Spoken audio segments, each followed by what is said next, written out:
Hello everyone and welcome back to another episode of Speedrun Insider. My name is CJitsallGewd. Thank you so much for joining me this week as you do every week. Remember to please like, comment, subscribe, share it with your friends, give us 5 stars. If you only give us 4 stars, I'm inclined to believe you are a hater. Shout out to Bomani Jones from ESPN for the quip. Remember to tell your friends, tell your neighbors kids. They have little fingers. They have a hard time pushing the buttons. You may need to do it for them. This week we have another great guest for you. I just wanted to take a quick pause for the cause and remind all of you that are not listening on YouTube that we have a YouTube channel. And to those that are listening on YouTube, that we have it on wherever you get your favorite podcast. So Spotify, iTunes, Amazon, wherever your get down is, the podcast will always be there for you. We also have a Discord, which is in the link of the YouTube channel. It is not on the link of the other podcast platforms, but it is on the YouTube channel. So if you want to be in the Discord, you can go to the YouTube channel. It is in the description of every video. You can join the Discord and be a part of the discussion after every episode, as well as vote on future guests for episodes such as Speedrun Insider All-Stars. All right, that's enough taking care of the bills. We have a very special guest this week. I'm very excited, I have to say. This might go down as the episode that took the longest to plan, which I'm totally fine with, and I'll explain in a bit. But my guest today is Ashewyn. How are you doing today? Oh, wow, I'm wonderful. That was quite the introduction, and apparently my history precedes myself at this point. I don't know what to say about how long it took to schedule this meeting, but I'm happy to finally be here. Hi, CJ. Hi, I'm happy that you're finally here too. For those that are not in the know, as none of you should be, someone had so this was actually funny. I had recorded a podcast. When did I record that? I guess in the summer with Edinal. And after the episode, I had gone into the Discord and been like, "Hey, do you guys have anybody that you guys want to hear on the show? Like, is there anyone that you really, really got to have on the show?" And so, I always get like a few, and I'm like, okay, well, listen, Spike Vegeta's very busy. Okay, I don't know if he's gonna come do the show. We always get a couple of those. Then you get some like, I've never heard of this person, speedrunner, right? And so it's like, right, it's just like probably gonna happen, right? We can get so and so on the show. We can get Stucky Mucky on the show. That's fine. Just hit Twitch affiliate. But then Edinal goes, "Oh, you gotta get Ashewyn," and so I'm like, "Okay, sure, right? This is good. This is like my speed. It's like I can I have the confidence to message this person. It's totally great." And let me see when I first messaged you. I'm gonna Oh no. scroll. I'm gonna. Oh, you're exposing me like this. No. Oh, it was June. Was Uh, it? it I thought was it was maybe June. August. I thought it was August too. We were in June. Oh, wow. June. Wow. That Well, at makes least the me feel the, the bad too. month starts with J, so it could technically still be June. It could be. And we're recording this in January, which is basically the same thing. Yeah. Another J month. Yeah. And so it was funny because like I in the best way possible, our schedules are just incredibly incongruent, right? Like I'm East Coast US and you're in Sweden. Yep. Sweden, which Central European time. so that's 6 or 7 7 hours. hours. 7 7 hours. hours. Mhm. 7 hours ahead. I work 9 to 5 Monday through Friday. Which means that in the mornings I can catch your stream. Yeah. But In the it also evenings, you're working. in the evenings I'm working.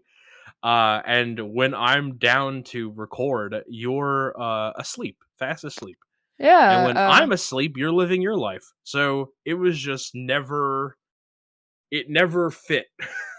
Exactly. It's kind of hard. And I will say, I was not willing to be a guest on the show at like 2 a.m. in the morning because you kind of don't want to talk to me at 2 a.m. in the morning. I get this very like weird, like what I call a loopy phase where it gets so late that I don't even start to make sense anymore, and I become a very different person. I don't know if that's the person I wanna be on this on this show, so maybe it's a good thing we haven't talked until now, but I'm really glad that our schedules finally aligned. You said that thing about, loopy, and I'm like, "Oh, I get kind of the same way." Like, I just enter the fog. My friends call it like Twilight CJ, where I'm a completely different person. I'm walking barefoot in the mist. Yep, yeah, I You know? can relate a lot to that feeling. But Mm. I have to ask you though, if you did have Spike Vegeta on the show, how long did it take you to book him down for a podcast interview?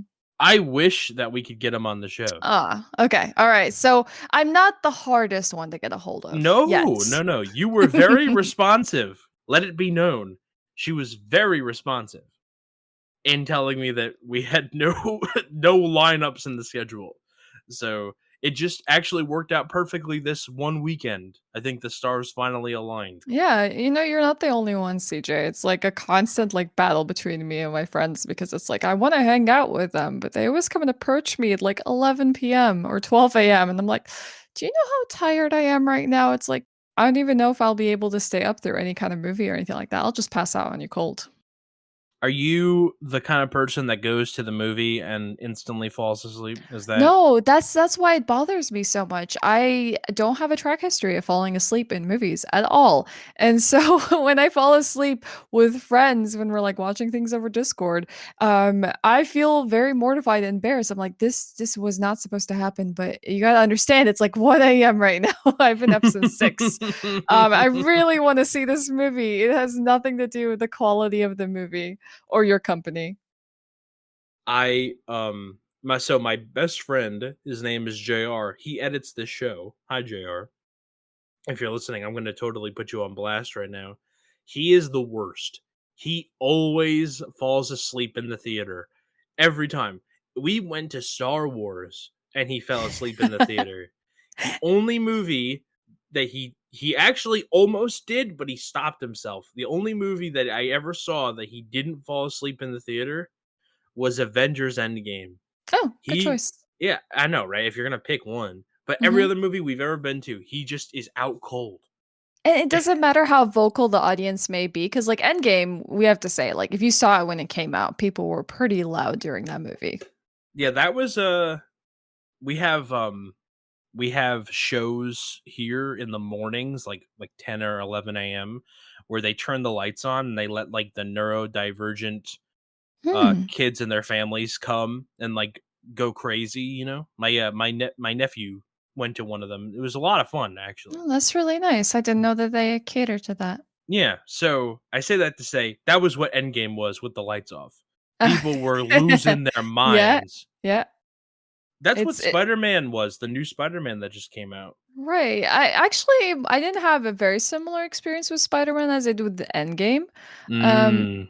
Yeah, I don't know. I feel like there were, like, some, like, "Ooh, ah," or just, like, claps, but not as much as Endgame, and with Endgame, it was a very, like, specific experience because even if you weren't a fan of the movies, you went to go see it just because it was entertaining to react with everyone live Mm. watching this movie for the first time, so that one was quite a treat. I can get behind that. Mhm. There was a scene, um, this is a minor spoiler, but there was the scene where, so if you haven't seen the new Spider-Man movie, No Way Home, you have 2 seconds to skip 20 seconds into the future. So the scene where Andrew Garfield comes through the portal, somebody in my movie theater took their bucket of popcorn and threw it at the screen. Oh, oh my god, why? Like a football, like, What "Whoa!" were they just, like, expecting, like, Toby to appear first, and so they were, like, pissed off it was Andrew, or they're just not a fan of Andrew? He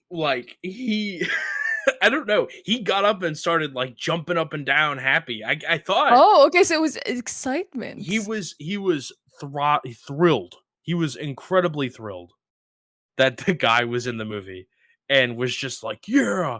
And, like, everyone else was hooting and hollering too. I'm like, "Where am I? This is" I'm just sitting in my chair like, "This is the movie now. This is what we've done." Alright, real That's quick. incredible, it's like watching a football game. Yeah, yeah, yeah, yeah, yeah. Real quick, I gotta ask you, this is one of my biggest pet peeves, and it's pretty trivial, but do you clap at the end of a movie? No. I don't think I've ever clapped at the end of a movie.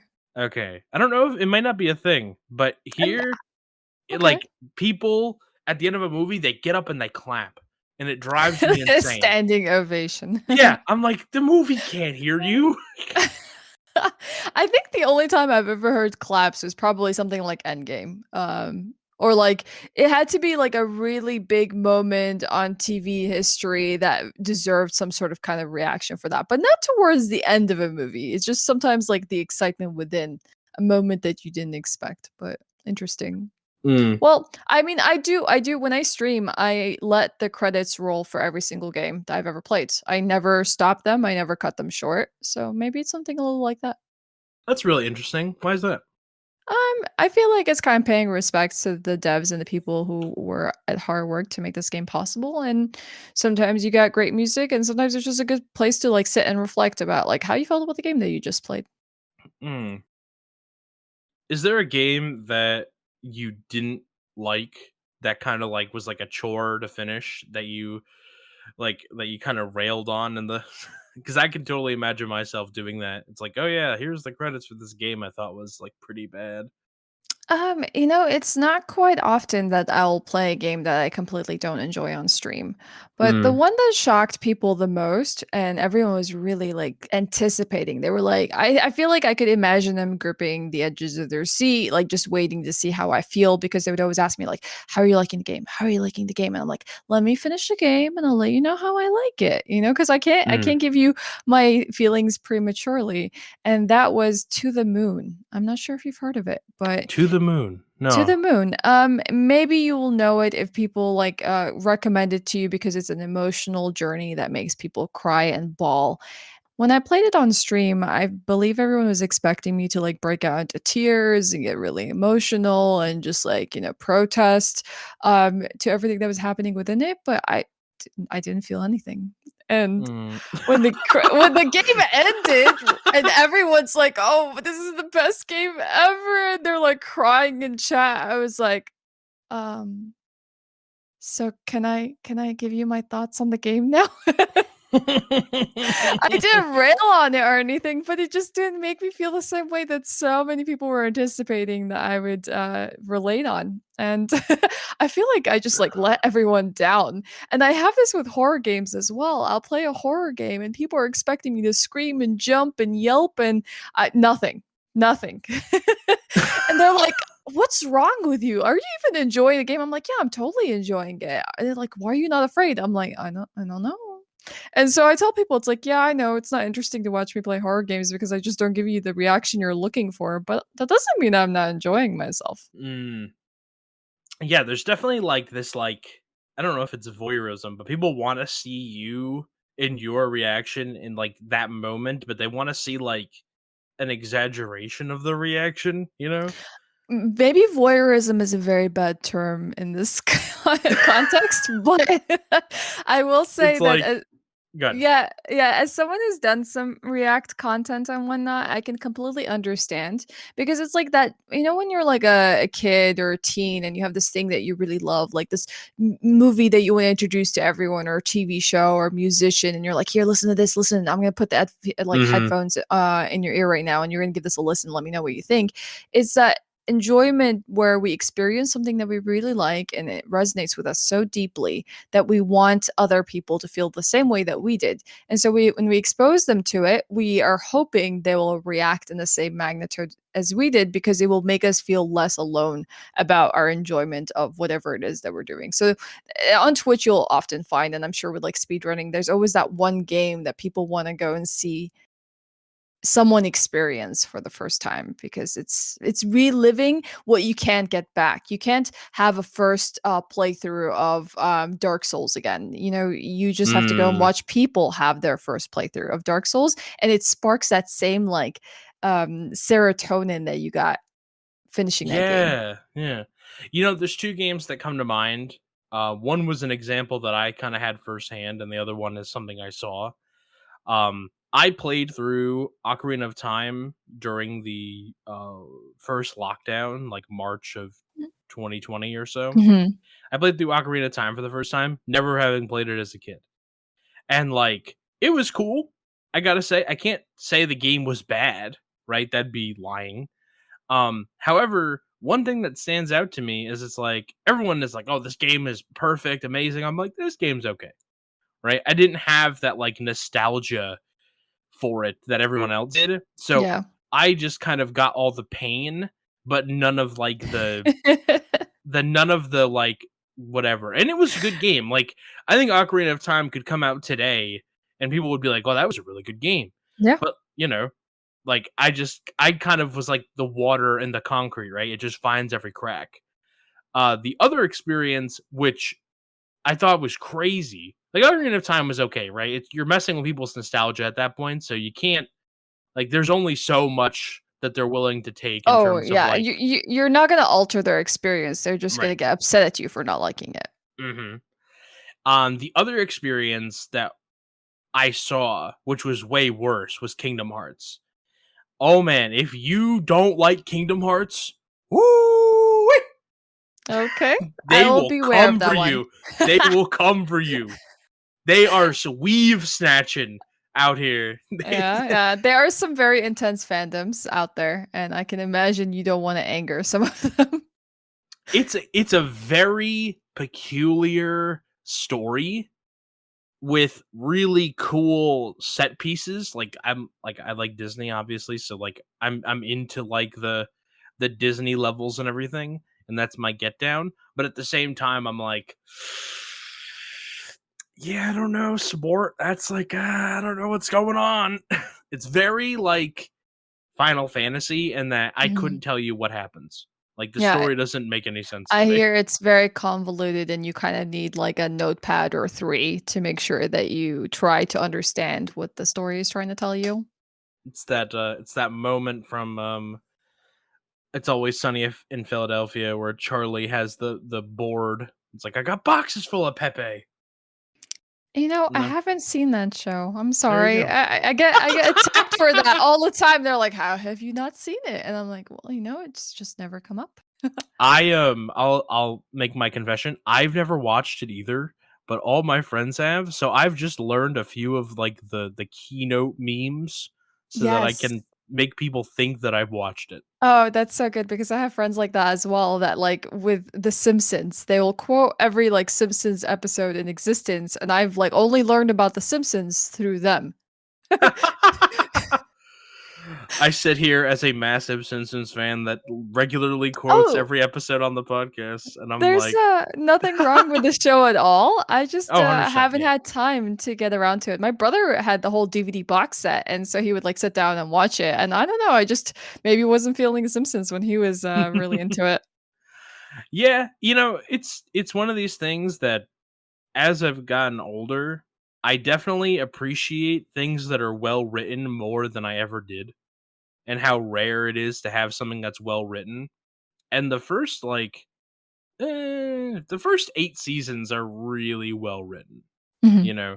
So, like, I also like, a lot of my favorite shows that I've started watching as an adult are all well written. Like, um, there was a line in the sand for me where I was really into The Walking Dead for a while, Yep, and I just same here. loved that anybody could die at any moment, right? Mhm, Like, this, like, feeling of, like, actual horror as you went through every episode, mhm. thinking that anybody could die. And then they did a couple fake outs where it's like, "Oh, we're gonna make you think that this guy died, but he didn't die." And then I pulled back and I'm like, "There's not even zombies anymore. There's like 3 or 4 per episode, and they all have, like, some weird gimmick. Like, oh, this is the drowned zombie. This is the hanged zombie. This is the Chris Hardwick zombie." Rah, rah, rah, rah. And I'm like, "Okay." But then I'm like, "This show is not really that well written." Right? When it started to diverge from the comics, it stopped being like this, like, well written, executed work. It kind of like became like, all right, keep these people alive, kill everybody else Mhm. all the time. It's sort of, and I want to hear what you have to think about it, but yeah, it's kind of where I was like, yeah, I'm not. This isn't my get down anymore.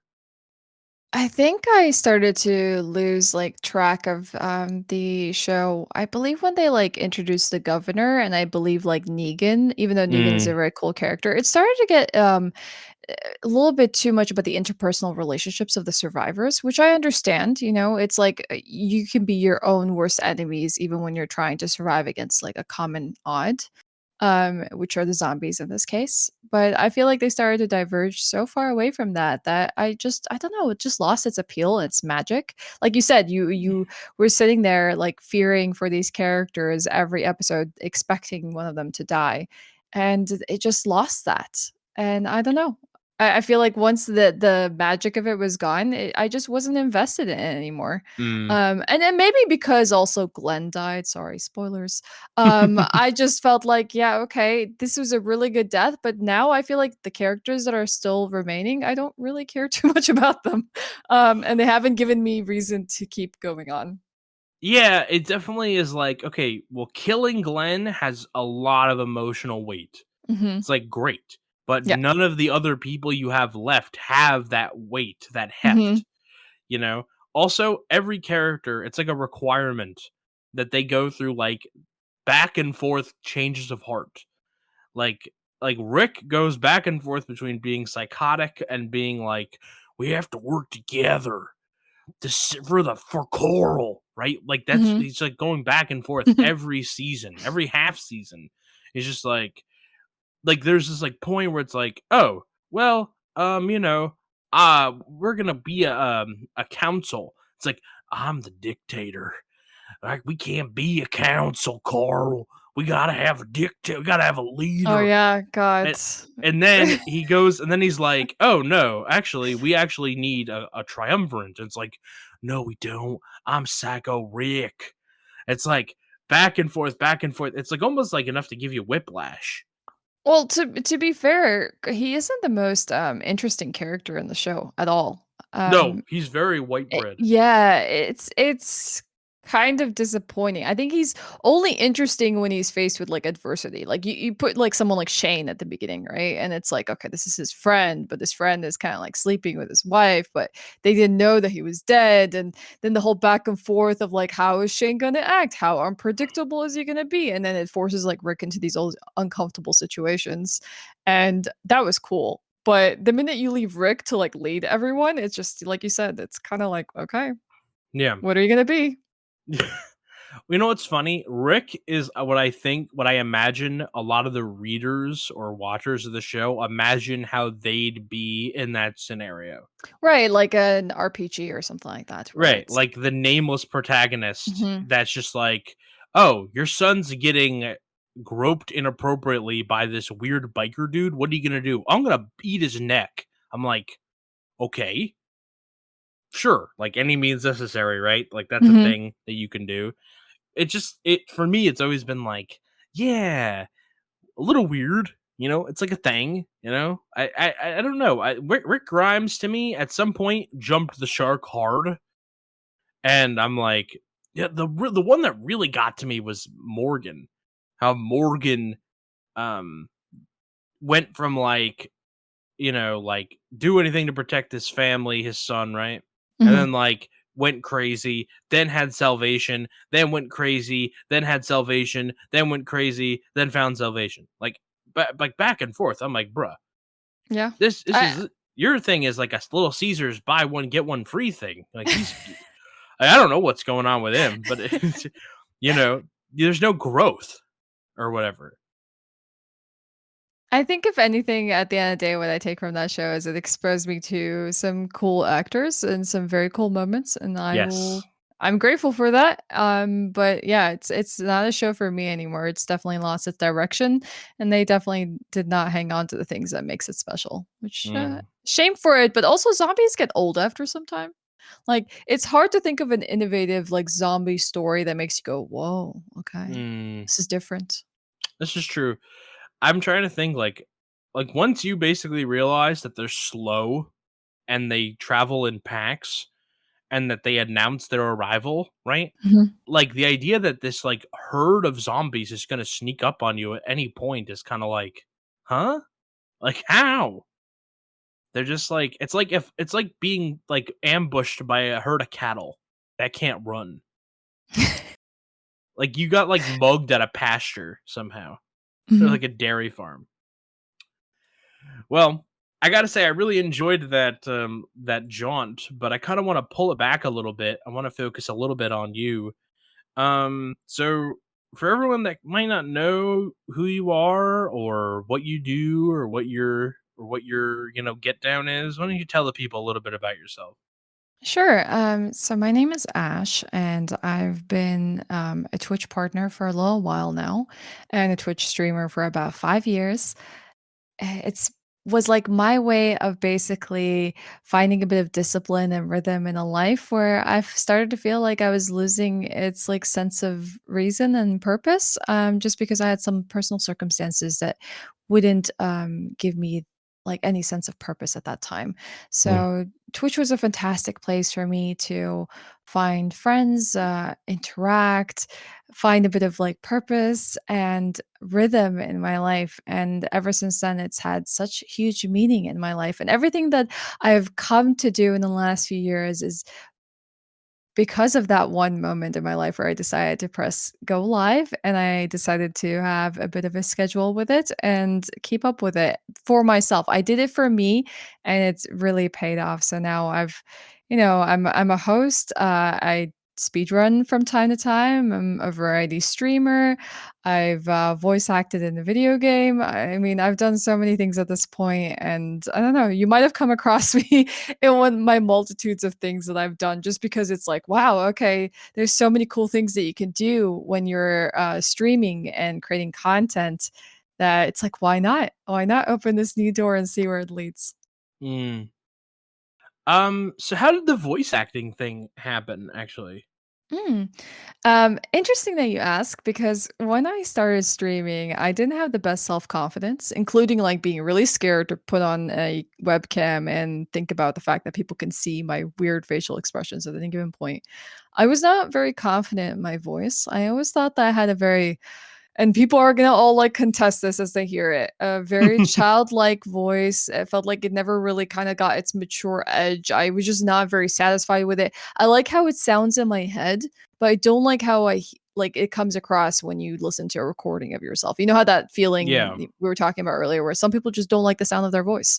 I Mhm. was very much in that park, and it took a long time of, like, streaming, which is, by the way, one did wonders for that, to understand that, yeah, my voice has merit, I do like it, and apparently other people like it too.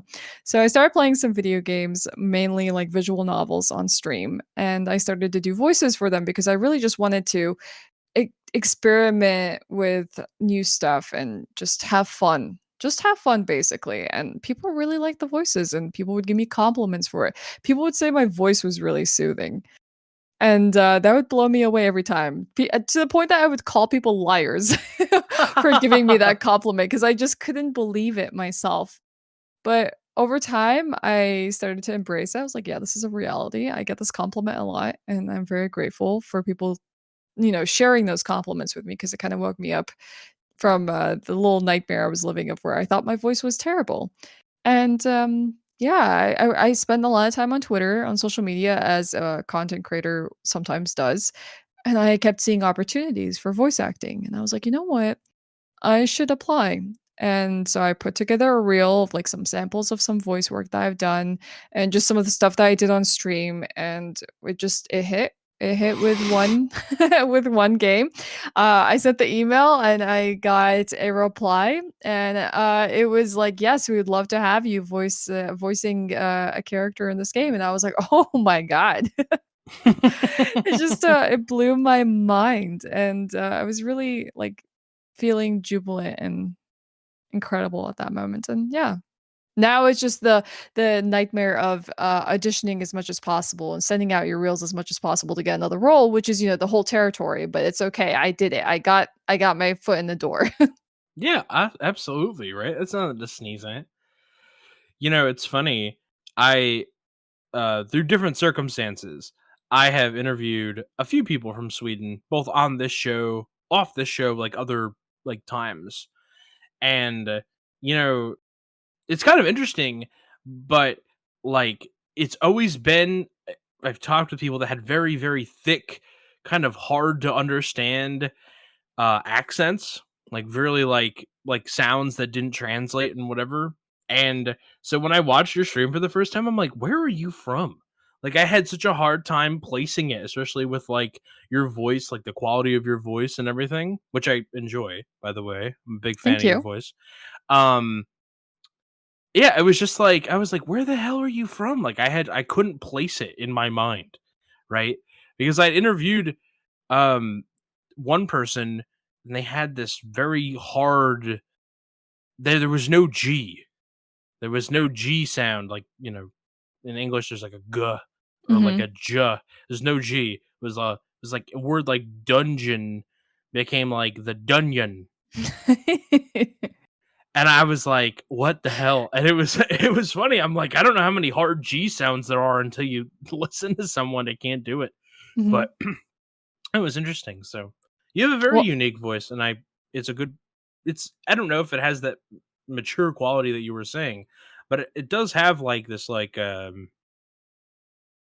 don't know, whimsical. It's, like, reserved a little bit too, but it's interesting.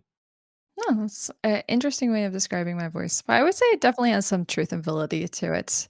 I have to ask you then, because this is like, I love this game because you're not the first one to say, like, I wonder where you're from. Like, where are you from? I just can't place you, like, both appearance wise and voice wise.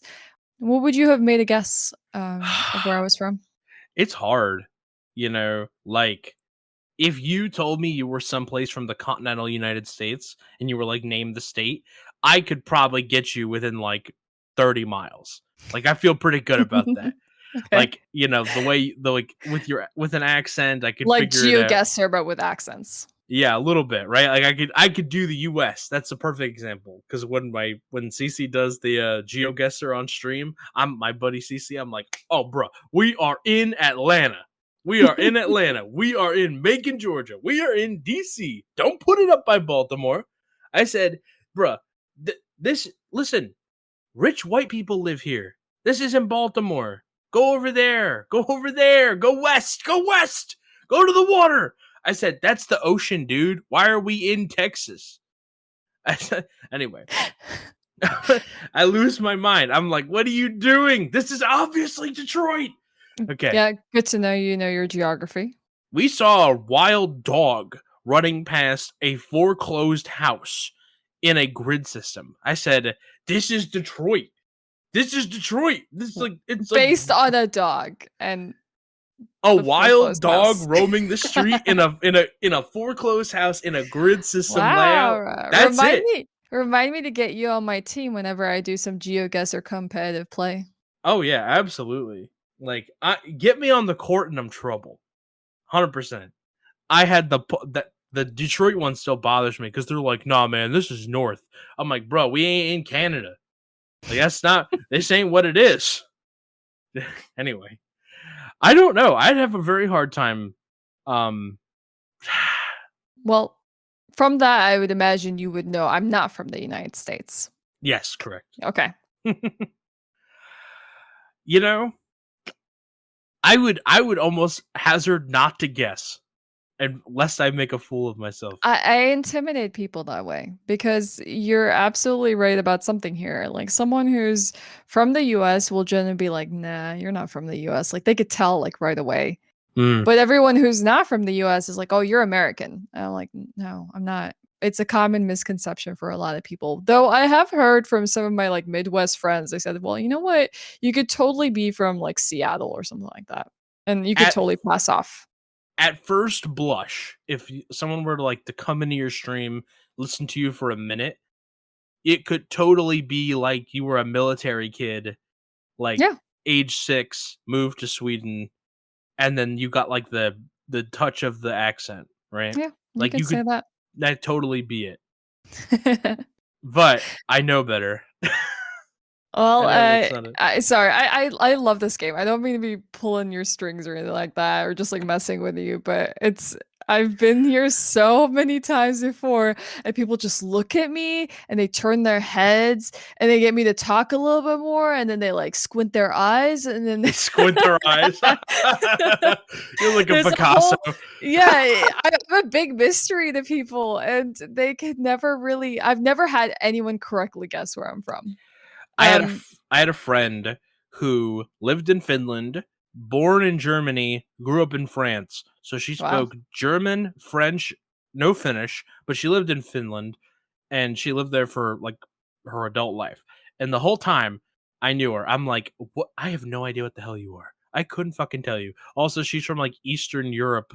Like that's like her roots, right? Like some like Soviet bloc country that, came back. It's just like, man, I couldn't place her to save my life. So if I couldn't guess her, who I talk to like every day, there's no way. I'm telling you. So, would you like me to reveal, or should I just leave it a Yes, big mystery? reveal. Big reveal. It's an interesting story, but I am actually Swedish. Only not naturally Swedish. I naturalized here a little while ago, but I am originally Syrian, Oh, okay. which is gonna throw a lot of people off because I don't have like an Arab accent or anything like that. Though there might be some touches of it here or there. But for the most part, I have a neutral accent. I've moved a lot in my life. My teachers have been from like Australia, the US, the UK, you name it. They've probably been from there. And when you have like a multitude of influences in your life and you've lived in multicultural environments and you've moved around a lot, nothing really sticks. So Mhm. you kind of just adopt it all. And I don't anticipate myself ever really picking up a Swedish accent, so I don't think it's going to change. I think I'm still going to be a mystery to everyone, which is okay with me because I love this game. And the day that someone guesses me correctly and knows exactly where I'm originally from, they probably will win a huge reward. Yeah, I definitely wasn't thinking Syrian, so you got me. There you go. Mhm. That's why I don't want to guess cuz I'm like, man. I would just make a fool of myself every Oh time. no, absolutely not. I mean, how many countries are there in the world? Like, you're statistically like it's going to be improbable unless I'm very like typical of accent of a certain country that Mm. anyone could recognize. My stepdad was from South Dakota, which I don't know if it gave him an accent, but it gave him a pattern of speaking, which is Hmm. almost more telling, right? Yeah, yeah. But then he spent a long time living in Virginia, and he was also at sea for a long time, like 25 years in the Navy, and he spent 20 of them at sea. And then before he passed, he spent the last 10 years in New York, 15 years. So it was kind of one of these interesting things where, like, he had like this like really like matter of fact speaking, right? Like pronounce all the words a little slow Hmm. with a little bit of a southern twang, and had just like he was like, I like the South. And then he got upstate New York, which is, throw out the book on what that is. That's And interesting.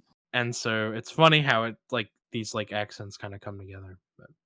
I did. I guess someone commented that this is a speedrun podcast where we don't talk about speedrunning, and like sometimes I just want everyone listening to understand the least interesting thing that I can possibly ask someone is, "So tell me about that game that you run." Right? Like that is usually the least interesting question that yields the least interesting answer that honestly you really don't want to know. Like, what you know what the answer to that question is? The answer to that question is, "Oh, I played it as a kid and I really liked it. And I when I was looking at thinking maybe of doing it, I was like, "Oh, well there's this game that I really like."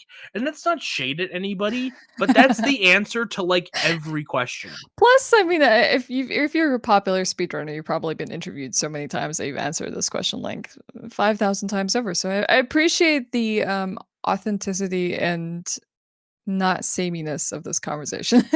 I like this is the kind of conversations I like with people. I like to talk to people and get to know them. And, you know, it's not just you interviewing me, you know? Yeah, absolutely. I mean, we're having a dialogue. Right? Ooh, yeah. Spicy. Yeah, it says, oh yeah, put a fork in it. um, you know, I will ask a speedrun question. I will do it Okay. for the people, Mhm. for the people that want me to. So I am a fraidy cat. I am afraid of my own shadow. I can't do anything scary. You said earlier that you would play a scary game and you would not move. You would not blink. You know, you'd have the 1,000-yard stare, staring through the screen, being like, "What was so scary about Exactly. that?" Mhm. I would be clinging to the ceiling. I would freak out. Luigi's Mansion scared me. You're Okay. like a cat. Oh, I'm a small child. I'm afraid of everything. So as someone who's afraid of their own shadow, I can't imagine I can't imagine owning spooky games. I do have a few. But I kind of like the idea of speedrunning one, right? Because I'm like, "Oh, I get to skip all of the spook." But, you're never really able to get all the spook out, right? You're just like there's always some spook like kind of stuck to the sides. Mhm. So what is it about Dark Souls that kind of appealed to you as a speed game? Because for me, it is just off the table. I can't even really watch it.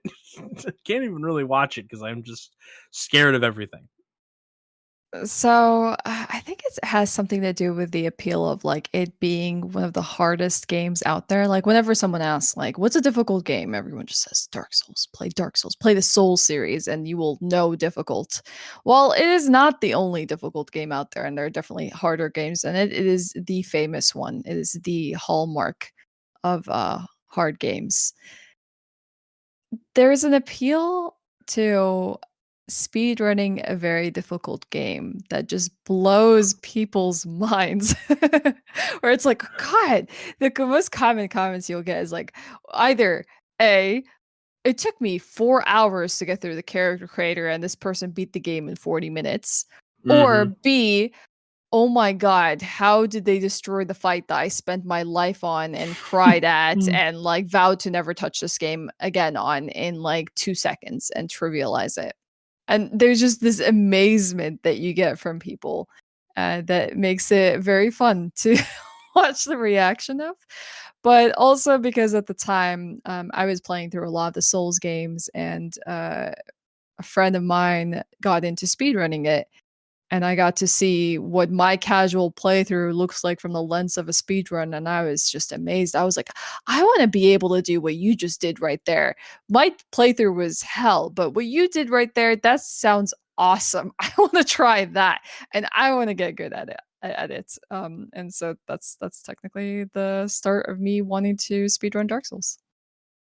That's pretty that's a pretty good reason, you know? I think that it's kind of like it is the slapstick vaudeville for the people in the chat. It's just like, "Oh, this one's gonna give you some trouble. This one, oh, you've already beaten it? Mhm. Oh, oh." Like, Yep. you've, like, pulled its pants down Yeah, proverbially. I know, that I get that as well with, like, first playthroughs, like, people will come in, right, and they're watching you play something for the first time, a boss that they, like, had so much trouble with, and you first try it, whether it's out of, like, chance or whether you were just, like, good enough to, like, read through the attacks or you were careful and cautious, you had a strategy, doesn't matter what the reason was, they will, like, fall apart. In chat, they're like, "How dare you? Like, you were supposed to struggle over this. Like, why didn't you struggle? Like, I do you know how long I spent?" And they will, like, lose it. Well, it's funny, we were talking about it earlier, and they want you to have that feeling that they had. They want you to Mhm, have that emotion. They mhm. want you to suffer too. Right, and that's why it's so scary to watch Dark Souls streams on Twitch because you get this brand viewer that just wants to see people suffer, and it's very scary to have people like that in your chat. I'm like, "Yo, I'm a human being, okay? I don't wanna just suffer here. I don't want to get amusement off my suffering, like, 24/7." Yeah, exactly. Also, I know that I would just run into every boss like full bore and just get KO'd instantly. So I also don't know how much fun like difficulty would be. I think it's interesting, like the conversation around like having a difficulty setting, you know? Mhm. Those games notwithstanding, like their brand is that they're hard, Mhm. but like and there's a lot of conversation recently about like every game should have difficulty sliders, right? The point of the game isn't to suffer, all this, Right, that, and the other thing. accessibility options. Yeah. As we're recording this, this is day 2 of Jerry Aid, which is the marathon that Speed Docs is putting on to benefit my friend Jerry. Right now, we have $1,100, which is pretty cool. It is also the same weekend, the start of GDQ. So obviously, this podcast isn't going to come out for a while. So all these things that we're saying are just dating the show and letting you know how long I record in advance. But as we're recording this, you're just a few days away from your hosting shift at AGDQ 2022.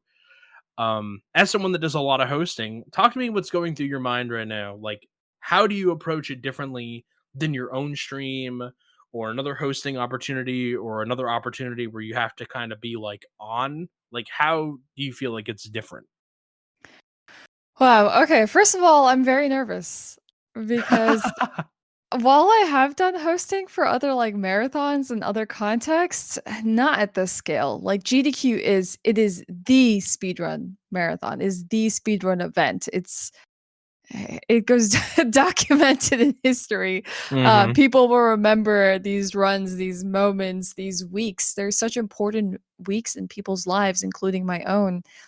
And going into it, I'm absolutely terrified and nervous because I don't think I've ever had to put myself in an audience that large and then just perform and not do it wrong. Like I'm on stream here, messing up my words and stuttering, and then even when we record podcasts and things like that, like we have a lot of editing to do afterwards because we're cutting out all the stuff that we don't like, right? Hmm. I can't do that on air, and so it all I can take in with me is preparation and really just hope I don't sound stupid on air or make a huge mistake or crack a dumb joke. I don't know, like, who knows what I'm possible of doing in those moments. So it scares me a little bit going into it.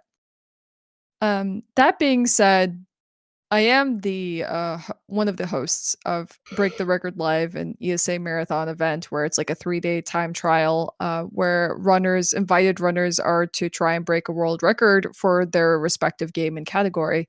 Hmm. And that one's a lot of fun to produce and requires quite a bit of preparation going into it. With something like this, you can't really prepare because the donations are spontaneous. Everything just happens as it goes. All you can do is bring in your best self and hope you don't mess up, right? Yeah. Well, it's interesting that you brought that up because like Break the Record Live is has a lot of structure to it for being, an event where people are trying to break the record, right? You have everyone's trying to do the same thing. So the only surprise that can happen is that someone breaks the record, but that's what everyone's there to do, right? Right. So it's like it has more structure to it in a way than GDQ, where the only thing that is set in stone is the runs. But Mhm. the almost, especially now, the least important thing about GDQ is the runs at this point. Like it's Yeah. everything else that goes around it. The commentary and the hosting and the The gimmicks, incentives. the Mhm. incentives. Yep, like getting people into it. You know, It's I it's a production. It's a huge production and a really yeah, good one at absolutely. that. Yeah, 100%. Like they're the gold standard for sure. Mhm. 100%. Have you But ever been yeah, to a GDQ? no, never. I would like to someday, but it will cost me an arm and leg to get there. That's fair. That's fair. You should just swim. That's Okay. my get I will like consider that. It's more environmentally friendly. yeah, like there's those dudes that when they like swim across the English Channel, they do the goose fat or whatever. Just like just get the wetsuit, do a little of the goose fat, and just all right. Just start out with the over under. Mhm. I don't know what that called. The freestyle? Is that what it's called? Freestyle. Yeah. I actually learned to swim really late in my life. It took a long time. Oh, okay. So, I'm really glad that you did because I feel like if you don't do it when you're young, people are just like constantly intimidated by it. They're like, "Nope, mm, I can't," and it just never happens. in high school, my school had a pool, an indoor pool. And the law is that if your school has a pool, you Mhm. have to pass pool as an Ah, alternative to that's gym. terrible. I'm sorry. So I couldn't swim and I have a fear of heights. So the Oh, first day, wow. they're like, all right, dive in. Everyone get on the diving board and dive in. And I stood there and was like, nope. And it was also an Olympic sized pool Oh and god. it's as deep in the Oh, end. So I was like, oh, this is bad. It was really bad. Also, if anyone's listening at home, having to change after being in a pool that is 100% chlorine and 1% water, ew. and then go back to class afterwards, that was rough. You must have, pruned a little bit too. I had long hair like down past my shoulders at the time, and Mm. it didn't dry because it was really it. I have long hair down past my shoulders right now. There was a time in between where I didn't, but anyway, it's so thick that it doesn't dry. Yep, Like you could like put it under like a hair dryer and it's not going to dry. Also, you had 5 minutes to change. yep.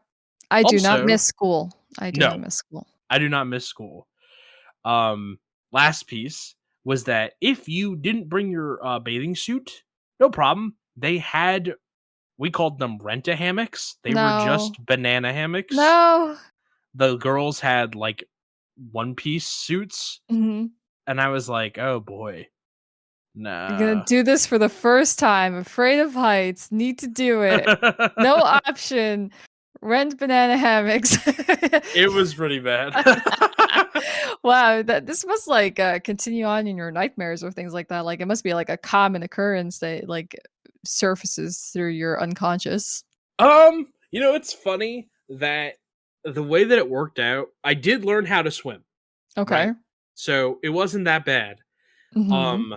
But In that same day or, like, later on? no, it was a whole semester. So it was Oh, like okay. I was, I like, yeah. that'd be amazing, like, in the first instance, you learn how to swim because, No, god, that was terrifying. in the first day, like I could doggy paddle, but you can't pass if you doggy paddle. You Mhm. have to do the strokes. Okay. So you have to do the freestyle. You have to do the butterfly. You have to do the backstroke, right? So I would just sink. Like I don't know what I was doing wrong, but they were like, "You don't float." I'm like, "I know I don't float. You This is didn't part of the believe you could problem." float. I didn't believe in it. That's right. I stopped believing in fairies, and then I wasn't able to fly. That's a Peter Pan reference for all you cool cats out there. Um, the worst part was so I eventually learned how to swim. Um, until I learned how to swim, there was this guy, huge dude. Like at the time, he must have been like 280 pounds in freshman year of high school. And he was a guy from Mexico, and his name was Kevin. And Kevin, he was like an orca whale. Okay. He swam through the water like he had gills, right? Like a shark. I held on to his leg for the first like 3 weeks. And he was like, "If you can't swim, just hold on, I'll pull you with me." And Oh, that's sweet. he pulled me along. Yeah. So, I I hope did you, still have connections to him because I think it would be really interesting to I reached out to him during the pandemic to see how he was doing. He's cool. Aw. I was He about to say, I wouldn't mind someone, like, pulling me along in life, just, like, "Hang on to my leg, it's okay, I got you." Well, he was so like good at swimming and I just had no idea why. Right? Like I was like, I can't swim at all. And I took swimming lessons as a kid. Like my parents like took me to learn how to swim and I can't swim. So there you go. They were like, "Oh, CJ has asthma. He could grow out of it or you can teach him how to swim." So I'm like, I don't think that's how it works. Wow. they This were like, convers "Yeah, I know, right?" it makes me think of A, how horrible school systems are, and B, some of the things that we had to probably endure growing up to, like, grow out of something that you can't technically grow out of. I did eventually get to a point where my asthma, I don't know if I grew out of it, right? Because I don't know if that's a thing, Mm, but it doesn't bother me anymore. okay. It's So just it's more like, manageable. You've coped with it and dealt with it. yeah, like I can run and I'm not gonna have like an asthma attack, right? Mhm. It's just interesting how like, especially even just like at the time, how different things were. Yeah, they really were. Mm. How old are you, if you don't mind me asking? 30. You? Oh, I am 28. Okay, close enough. Yeah, so we're right in 90s the same. children. Yeah, there you go. Yeah, it's I was thinking about my freshman year of high school. Everybody, the way that like I don't know, and I'm not excusing it obviously, but everything was, "Oh, that's so gay." Like that was something we said, right? I can't Mhm. even imagine anyone saying it now. But in my sophomore year, they started putting PSAs on the television every morning, and they were like, "When you say gay, do you know what that you say? Knock it off." Like every Well morning they would say that. that's And actually nice that they were addressing that in high it school. was. Yeah, it was Mhm. totally nice. And then by senior year, like, because we made fun of it the first year, right? Because we were stupid high school kids, and Right. we're like, "Oh yeah, Mhm. haha, this fucking Wanda Sykes is in a commercial every morning on our TV." But then by the end of my high school, I'm like, "Why would you even say that, you fucking asshole? Like, that's not cool. Like, why would you do that?" And so it's like it totally worked, right? Yeah, I Like, mean, like, if a bunch of high schoolers who probably will not pay attention to authority can do it, anyone can, right? yeah, right, absolutely. Yeah, it's awesome that your high school did that because I feel like that's the kind of stuff I did not come across, growing up. Mm. So we have two. We're at a point in the road. We can go one of two directions. Alright. Okay, we can go serious and put our serious glasses on, or we can do some less than serious. Ooh, I don't know, we've done a lot of less than serious stuff, but I'm fine going anyway, and I wanna say this is kinda like choose your own adventure, but, like, maybe you should choose it Ooh. for us. Okay. All right. Here you go. Ready? I'm gonna hit Okay. you right. I'm gonna Okay. hit you right across the Okay. mouth. Alright. Okay.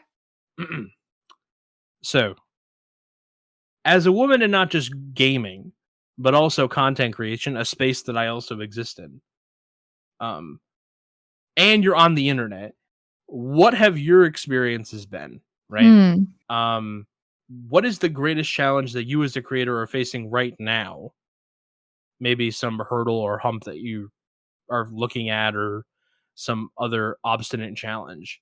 And what do you think the solution to it is? Okay, so I have to ask you, the second part of that question, is that pertaining to me being a woman, with the greatest challenge? A woman content creator, it's dealer's choice, however you want to answer that. Okay. It could be both, it could be neither. So, as a woman, I will often feel one of the most common experiences I'll get is like someone doubting either the validity of my opinion, my credentials, or they'll question my authority. It's like very common themes that you'll experience. Sometimes women just get like a whole like a whole nother okay, let me just figure out the word for this is women just experience like a whole level of comments that they receive that men never ever see in their entire lives. I don't know what it is about it, but woman's authority slash position in any uh woman's position in this realm is often questioned, and Mm, no one is really kind of exempt from that, especially if you're a woman in this industry. And I have come across that quite often, whether it's like in during my streams, it's on YouTube comments, or it's performing any kind of like events. One of my biggest fears with basically submitting a speed run to an event was how would people perceive me compared to my male counterparts? that's something that like I'm still scared of to this day. There's probably a reason why I've never like done a speed run at a GDQ, both because I don't feel comfortable with some of the runs for me to submit to a GDQ, Mm, and a little bit of that fear of like, how are people going to perceive me for the very first time on this like huge major event as a woman. I know it's less trouble these days. It's not as problematic as it used to be, and like GDQ's like done a lot for women in this space, especially with events like Fleet Fatales, Frost Fatales. I'm sure you've heard of them. It's all woman mhm, running speedrun event. I've done a run at one of those, and even though I know that it's less of a problem these days, there's still that fear, and you can't get rid of it. And so a lot of women in this space, including me, we're like almost like defensive and competitive because we know it's going to happen to us at some point because we've done it before. We've been through that ringer before. And so I still experience it to this day when I'm like doing my hosting. And it just makes me feel like, oh, come on. Like, we really should be over this by now, but we're not. We really aren't. And sometimes it gets me down. Like, I won't lie. It can phase me. And sometimes I just shrug it off. Um, I don't like the whole mentality of like you gotta have thick skin to be on the internet because I don't think anyone should ever have to experience these things. mhm, But you start to reason with yourself and you start to understand how is it you want to talk to yourself when you receive prejudice or hate or people just being mean to you because they can and because they're kind of threatened by a woman on the internet. Yeah, it's not fun.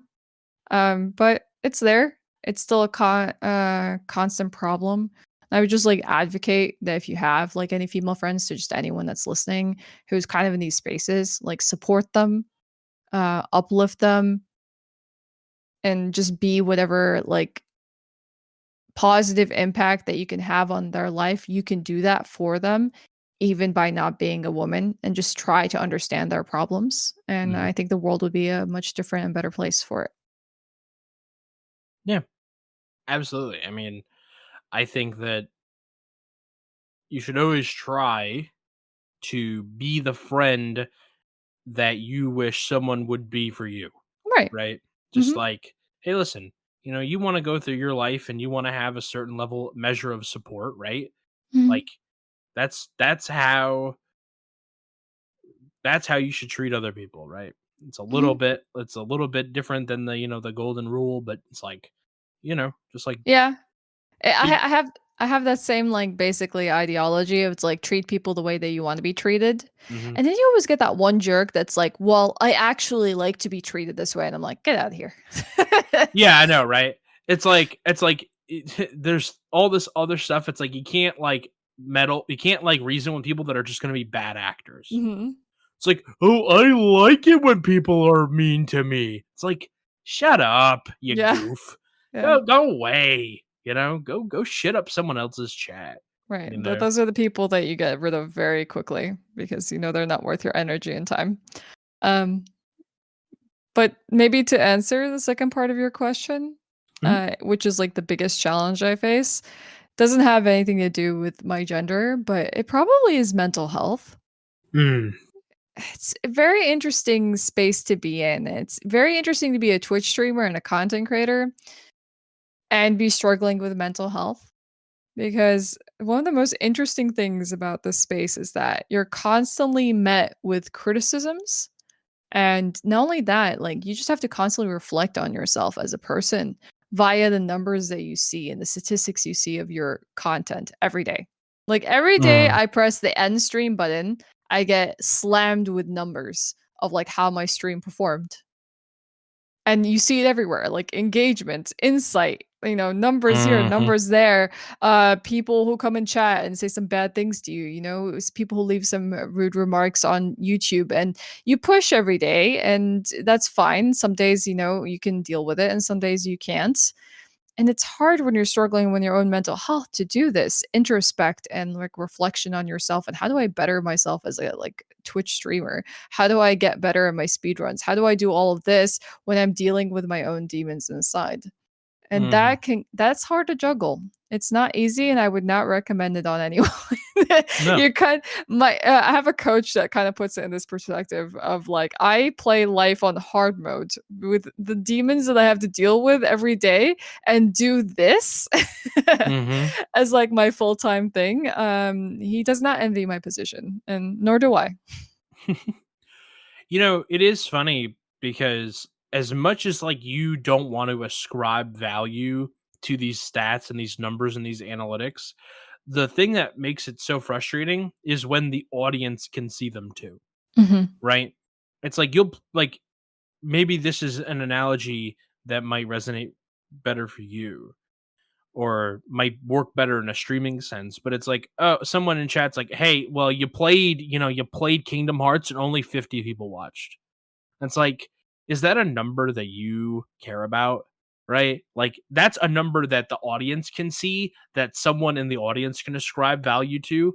But does that matter to you? Right? Like, for us, like, people are always like, well, you're not as popular as Summoning Salt, right? They'll be like, Speed Docs isn't as popular as Summoning Salt. It's like, thank you. You can count, Yeah, right? Like, it's not kind of information that you need to hear from other. It's like unnecessary comments that people don't need to make. yeah, it's like, and they've ascribed like value in the number Mhm. rather than the video or Right. the thing that you did. You could have tore it up and like maybe like GDQ was on that day. So it's like, okay, well, some of your people are going to go watch GDQ, right? Like tomorrow, we're running a marathon the same time that GDQ is on. Am I going to say that people didn't like Toy Story 2? No, GDQ was on. But someone in the chat's going to be like, "Oh, see, the problem here, you see, is that you put Toy Story 2 on." It's like, "No, you donut." It's like, "Get out of here," you know? It's like weird how especially public facing information, they can ascribe more value to it or a different value to it than you do. And Mhm. then suddenly they God, I just hate people that act like they know what the best thing for content creators to do is. And they critique you for it Oh, without you the can't take insight. criticism. You can't take criticism. It's like your criticism is to be better. Okay, thank you. You know? Yeah. It's like what they tell you in games, right? You're struggling against the wall. Just do better. Just do it. Yeah. Just why don't you just do better? Why don't you just Yeah. kill the boss? Stop dying. Yeah. Hey, Ash, this game would go a hell of a lot faster if you just Just won already. one, yeah. Yeah. Wow, did not think of that. Revolutionary. Big Ah, brain. Alpha yeah. gamer. Oh my god. It's that's just unnecessary stuff like you don't need to hear. I'm sure inside your own head you're doing much worse to yourself than any of these people can Yeah. basically say to you, but That's really it too, because I tell people all the time, like, if you can help it, don't like the entire world is going to try and put you down. The entire rest of the world has no vested interest in protecting you and your feelings, right? mhm. So you should be the best friend to yourself that you can, I very much agree with that. you know? I watched this really incredible like 1 minute, 2 minute video. If you're familiar with Wentworth Miller, he's one of Mhm. the actors of Prison Break. Yep. He goes to Oxford and he leads this talk, and I'm sure you can find it on YouTube later if you would like to, where he talks to people about being the best friends to themselves.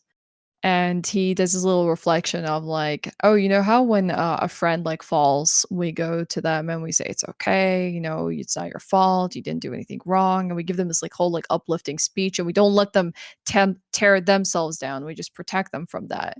That Yeah. same person that we are to our friends, we should be to ourselves at every point in our life, in our mind, instead of like saying, "Oh, you idiot! Like, how could you have done that? Like, that was so dumb, and how could you have like responded to it this way? And you should have been better." Instead of doing that internally, we should be our own best friends. Yeah, absolutely. Right? It's like It's just I mean, it sounds like it makes sense, but in actuality, very hard to implement. oh, 100%, right? Yep, Yeah, because you're the only person that has all the context for yourself, yep. right? So Mhm. you just take this critical edge to yourself that nobody else does, even if you think that they do.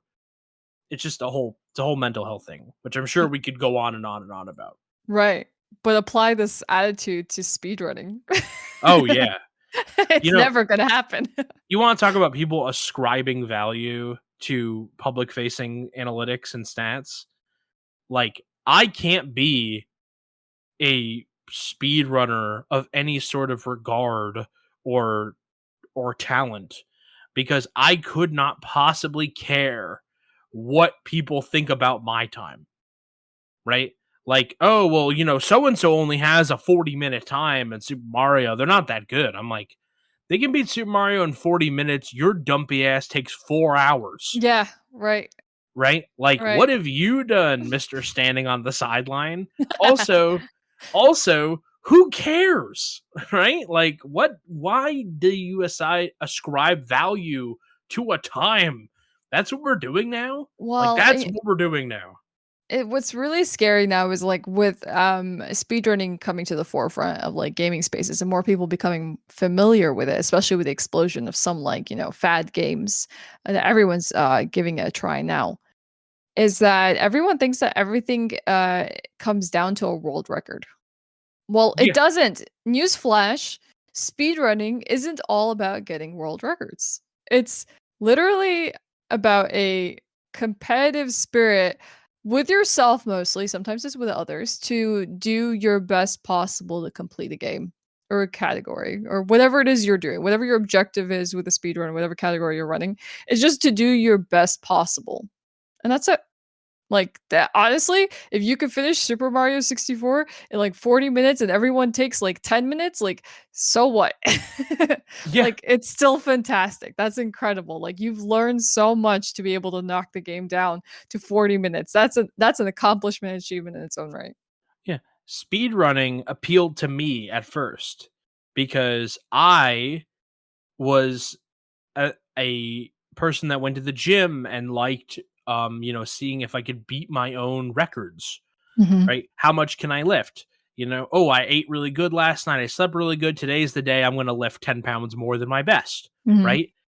That beating my own record, beating my own time, Yeah, that it's was where the interest came. Not yeah. from beating cheese or beating these other people I don't know. Well, that's the spectator sport about it. That's like Yeah, they love that because they get to come and see you and see whether you're going to be the next cheese or beat him, and the drama and the tension and just the joy of like being able to experience this firsthand. right. But that's from their perspective, but maybe not from us as like let's say speedrunners or people trying to better Mhm. ourselves. We're just here for the journey for ourselves for the most part. And I must say as well that I document speedrun history as part of speed docs, right? That's a thing that we do. And we do like the drama and it does make for a good story. But I Mhm. don't think I've ever once put somebody down or we've ever once like made less of somebody for their time, right? Like it's never been that way. But if you watch a stream, that's where it is. It's just like value and worth and ranking. God, if there was a speedrun ranking, the plebs in the chat, they would be going out of their mind. They Yep. they would be like, "Oh, Ash is number 94."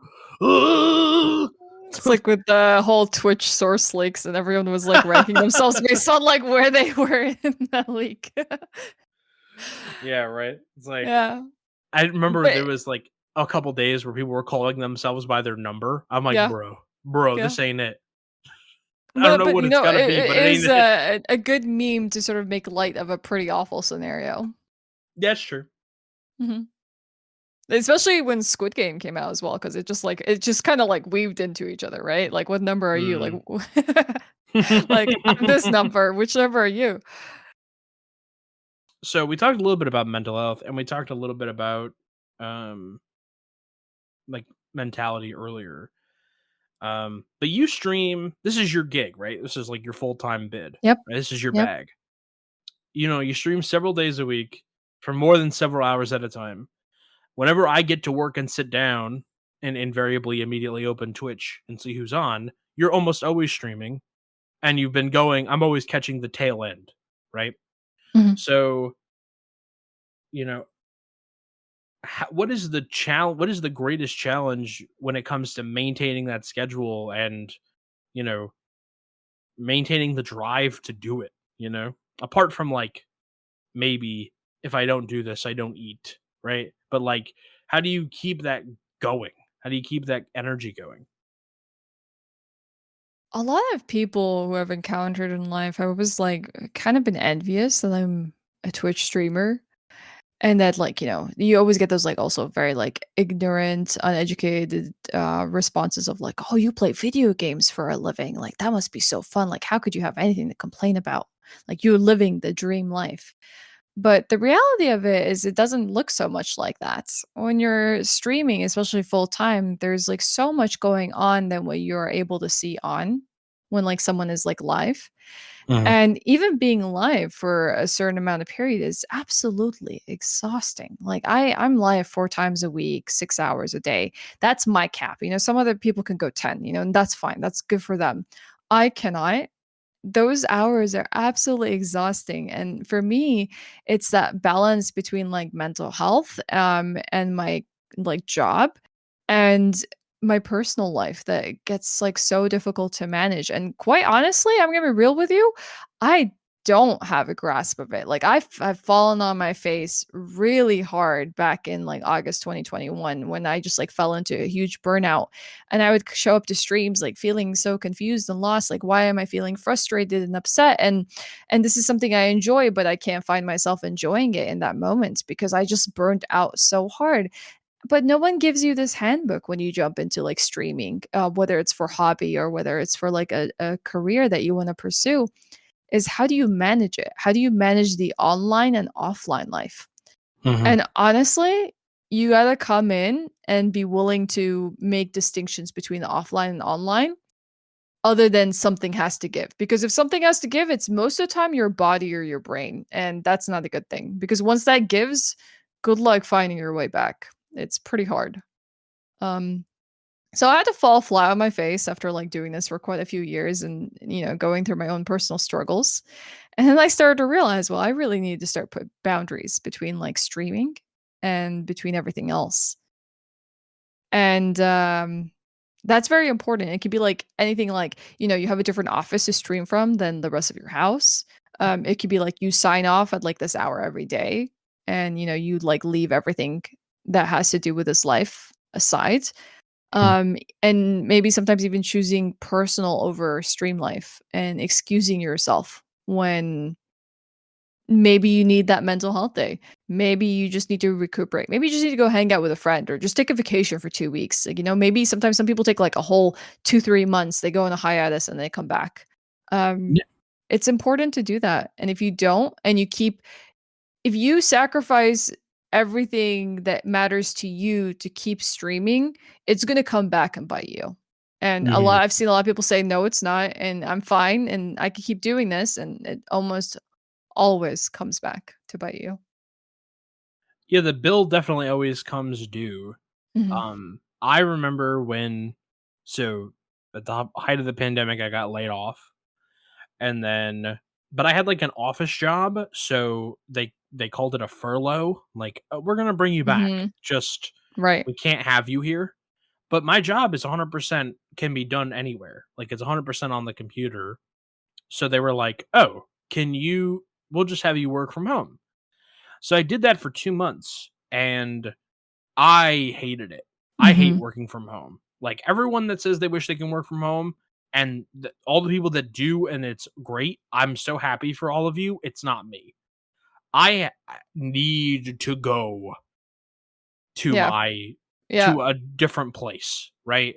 I get to leave my work at my job. And by the way, the things that you're talking about in regards to streaming are things that anybody with a career has to make work, because the first when you really get into a career and you're like, I want to make it work at this place, I know there's a lot of people right now that are kind of anti-work and like, man, fuck the boss and a job is just a paycheck and blah blah blah.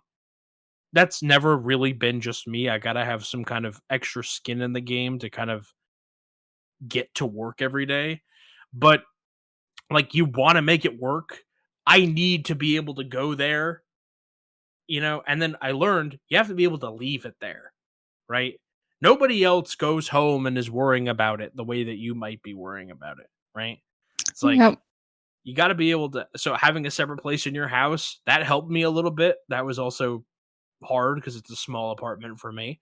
But like, yeah, I mean, you're 100% right. Anybody that says they wish they could do the streaming video games for a living doesn't understand that it's also a job. Yeah, it's not just like the hours that you're live, it's all the offline hours as well. Like I don't joke when I say that if you're trying to make it and you're trying to make everything succeed, you're definitely doing more than the typical like how many hours? 40 hours a week of Yeah. work? Mhm. Yeah, sorry. The number completely slipped me there for a second. You're doing much more than that. And there's like it all blurs together and it's like you don't even know when you're working and not working anymore, and it gets really difficult. Like it's I can easily work some weeks like 60, 80 hours a week, and like who's going to keep me in check? There's no boss to tell me like, hey, you're here till like god knows what hour, get out. Like, we're not paying you for this. I have to keep myself accountable. And like you said, you got a little bit of a taste of that, and a lot of people did in the pandemic. Some people just simply need the barriers. They need something that they can like go to and come back from. Otherwise, it just gets incredibly messy and quite depressing, honestly. Yeah. You know, it's having those spaces, right? Mhm. I think I mean, I do a lot of extra stuff. I mean, obviously we're recording on a Saturday, right? Yeah. You know, I'm trying to do the content creation thing in adjacent to a full-time job, which, Full respect for that. yeah, thank you. And so you end up like people the second you tell them that there's no paycheck coming, right? Like, "Oh, hey, listen, hey, it didn't happen this week," or "Hey, are you willing to work 40 hours a week for 2 years outside of your day job to try and make this dream work?" It's Mhm. like it is really hard, and it's hard to manage your time. I mean, I've Yeah. definitely went through the worst one I went through was in October. I took an entire month off where I was like, I'm not looking at, I'm just coming home, doing my thing, right? I'm not even looking at it. So it's just kind of weird how everything, how people don't understand. But if they did, if they tried it for like a month, they'd be gone. They'd be back at the bank or the It the grocery store. Trying to think of other jobs. it never really happens like right off the bat like that.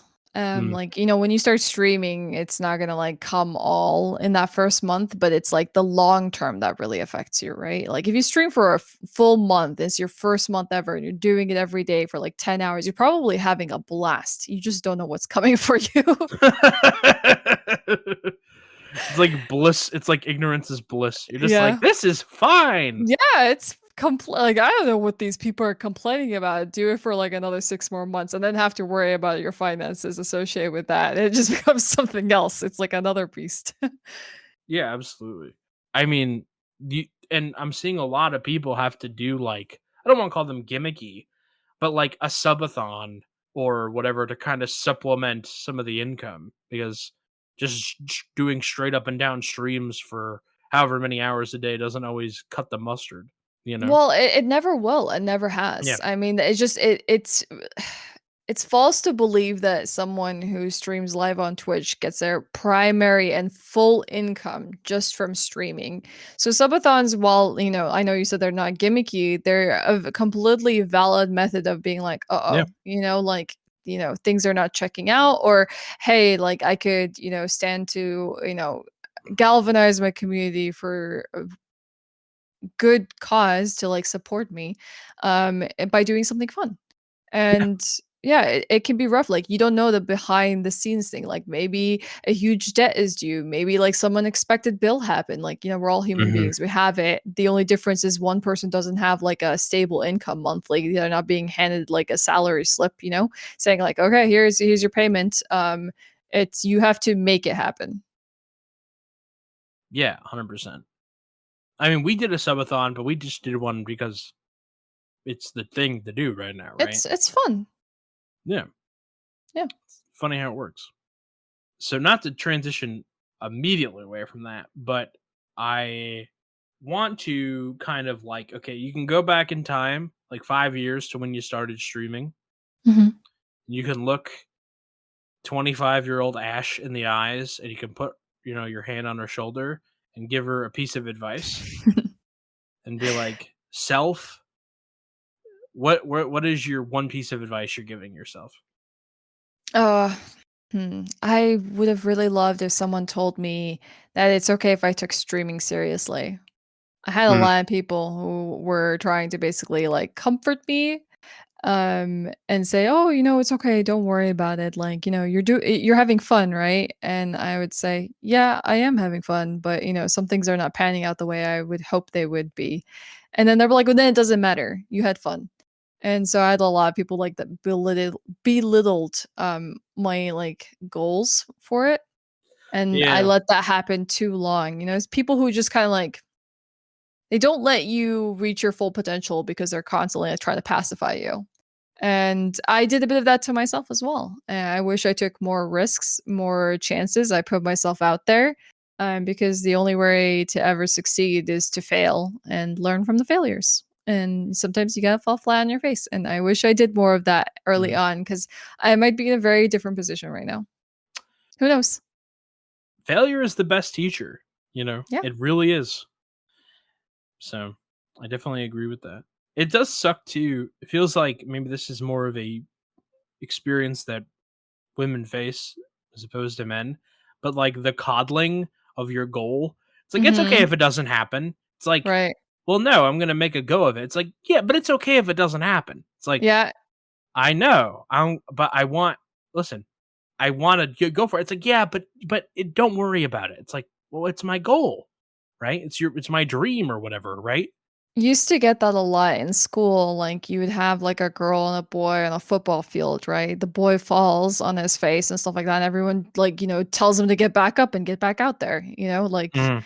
scrape it off, keep going. Girl falls over, everyone's like, "Oh my god, are you okay? And maybe you should be playing this game," and, like, "It's alright," and they'll, like, pat her on the back and Band-Aid her up and put her away and, like, protect her from harm. It's like, "You don't need to play the sport anymore if it hurts," and it's like, "Okay, how is that why?" Yeah. And you have this like, what's happening right now? Like, if the girl wants to continue, you should let her and you should encourage her just as much as you're encouraging the boy, you know? Yeah. You don't need to save them from themselves and the harsh reality of life that things hurt. Let me protect you from the pain. Yeah. The pain of trying. It's a shame. All these It is. problems we can't that we ourselves cannot fix in one podcast, but Yeah, you that's know, okay. It's good yeah, talking about it. I like it. Yeah, me too. All right. We are now into the less than serious race to the finish. Are you ready? Okay, let's do it. All right. So I was looking at your Twitter thinking of questions to ask you, and I saw one. Uh, I was like, oh, okay, yeah, this is like the gym selfie, right? It's like, look at my gains, kind of, It was Yeah. like it was the mood you were going for. It's okay, you don't have to be shy. No, I absolutely. I feel very proud of myself.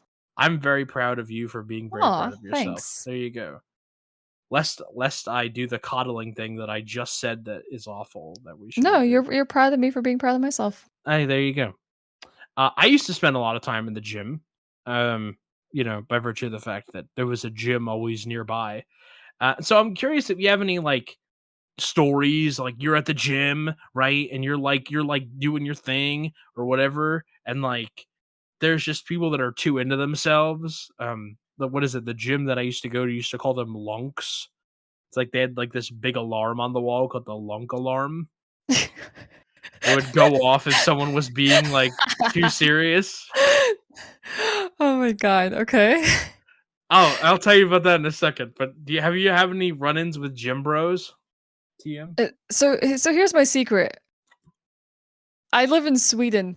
People don't talk to each other very much here. It's kinda actually weird. Like, so, okay, you could be on the bus in the US, right? And I've had this happen to me because I've studied in the US. Like, people just, like, randomly come and have this, like, whole conversation with you, like, out of nowhere, Yeah. left field, and you're like, yeah, hi, I was just listening to my music and sitting here minding my own business." Like, "Hello?"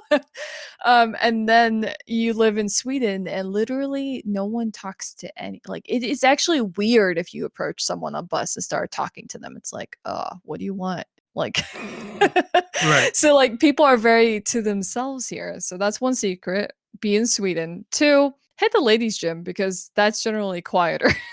Like, There's a ladies there's a specific gym? ladies gym. Yeah, if you want to, like if you really wanted to, you can just go to the ladies specific gym as like part of your membership.